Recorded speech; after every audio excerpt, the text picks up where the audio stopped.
Hello everyone, I'm Justin Fisher. Here's a look at some of today's top stories from 2 News Oklahoma. Funeral services continue today for 3 teens killed in a crash in Sand Springs. The service for Kara Sainer is planned for today. She, along with Kylie Weaver and Ethan Gibson, died in that crash. 2 other teens are recovering. The funeral for Gibson was held yesterday afternoon at Broadway Baptist Church, and Weaver is being laid to rest on Friday.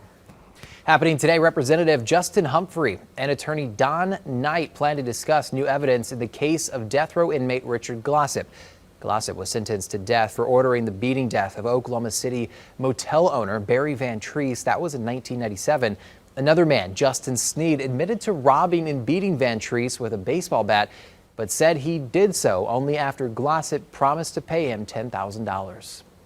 Voters will not be seeing recreational marijuana on November's ballot. A ruling from the state Supreme Court made that possible. The court acknowledged state question 820 went through all of the correct procedures in collecting signatures, but the Secretary of State's office delaying and verifying those signatures was not reason enough to force the state to include the proposal on the November 8th ballot. However, the election board can choose to push the vote on the measure to another election.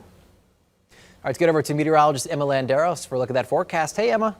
Hey, Justin. Today all across green country, it's going to be a nice gradient in terms of temperature. We're seeing a little bit more of that cloud coverage really hanging around to our northern counties. So they're barely going to be in those 60s, low 70s for today's highs. However, as we push further towards the south, areas who haven't really seen that cold front also dealing with more of that sunshine. Temperatures going to stay pretty warm in those low 90s. So it's really just overall depending on how long that cloud coverage sticks around. But today is also the first day of fall. We're greeting that with cooler temperatures before we warm back up into the 90s for Friday and Saturday.